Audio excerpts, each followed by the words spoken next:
Les cuento, este mexicano que nació en Matamoros, Tamaulipas, periodista, se convenció desde la época temprana de que Porfirio Díaz era un dictador y que había que luchar en contra de su régimen, y convocó al pueblo de México a tomar las armas en contra de Porfirio Díaz. 1892, 18 años antes de que lo hiciera Francisco I. Madero, y organizó un ejército pequeño, una guerrilla, y toda su organización la llevó a cabo del otro lado del río Bravo, en la frontera de Estados Unidos. Hay un condado que se llama San Diego, en Laredo, en esa región, y ahí se movía, ahí se casa con una hija de mexicano ya nacionalizado estadounidense, ranchero, hacendado, y el suegro le ayuda al inicio. Y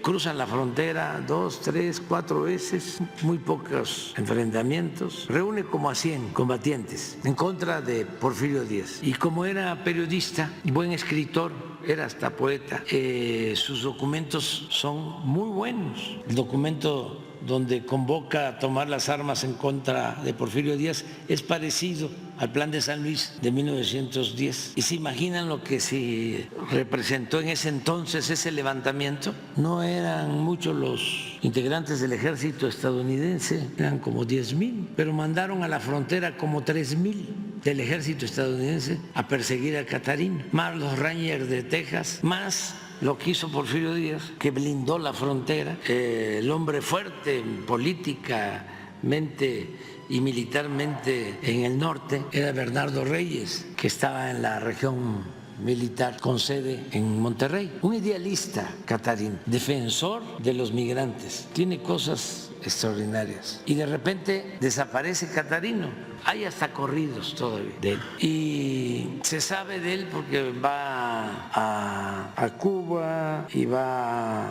a Jamaica y está en las islas del Caribe, y de repente llega a Costa Rica, a Puerto Limón, y ahí empieza a trabajar. Pero ahí en Costa Rica se une a otros independentistas que luchaban por la independencia de Cuba, que Cuba todavía pertenecía a España, 1892-94, y estaban también los colombianos que no querían que se separara Panamá, porque ya había el interés de Estados Unidos en el canal, y ya había una lucha también legítima de los panameños para lograr su independencia, pero fue impulsada por el gobierno de Estados Unidos de ese entonces, porque ya tenían el proyecto del canal. Entonces los colombianos no querían la desintegración de lo que llamaban la Gran Colombia.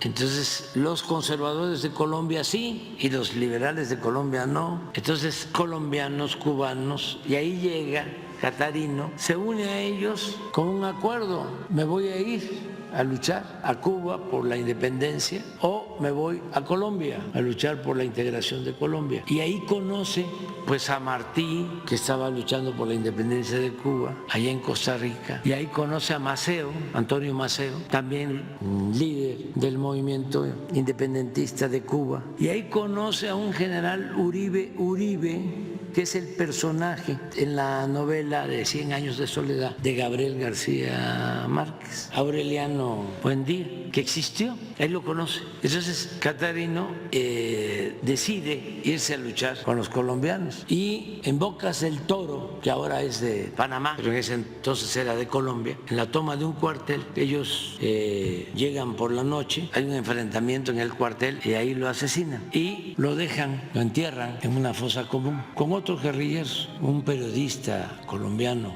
Pereira, era muy difícil que saliera adelante, porque cuando amanece ya en la bahía de Bocas del Toro hay un barco de guerra de la Marina de Estados Unidos, o sea, ya iban sobre él. Hay una cosa que se tiene que aclarar históricamente, porque condecoraron a los marinos por haber enfrentado al filibustero entre comillas, Catarino Garza, cuando los filibusteros eran otros. Los condecoran por el desembarco y realmente no hubo desembarco. Es un asunto que hay que ver históricamente, porque quien enfrenta a Catarino es un grupo de soldados conservadores que mandan de Colombia, y uno de los soldados, mejor dicho, el jefe de esa brigada, es al mismo tiempo escritor, conservador, y al año de esos hechos escribe un folleto narrando todo. Y lo más importante es que le llega a inspirar un gran respeto a Catarino, porque en aquellos tiempos ser revolucionario era también ser acusado de bandido. Mi libro que escribí sobre eso se llama Catarino Garza, revolucionario o bandido. Entonces, militar, que es el que lleva a cabo la operación en su contra, cuando lo tiene enfrente, lo ve, lo describe, ya muerto Catarino, y dice, no era el bandido que decían los americanos, como se les llamaba entonces a los estadounidenses, era un idealista. Entonces, la buena noticia es que hicimos trámites para buscar los restos de Catarino y traerlos a México, porque lo considero un revolucionario importante, de esos muchos héroes anónimos, y tuvimos la suerte de que encontramos sus restos. Entonces, para sus familiares que ayudaron con las muestras para llegar a los análisis de sus restos, ya la Fiscalía de la República nos adelantó que sí hay restos que corresponden a lo que fue en vida Catarino Garza. Antes de que termine mi gobierno lo vamos a traer y vamos a ver dónde. Yo quisiera que fuese en Matamoros y vamos a hacerle un homenaje y desde ahora ya estoy invitando a sus familiares que están viviendo en la misma zona. Son ya creo que nietos, bisnietos, ¿no? Estamos hablando de la historia, pero logramos eso.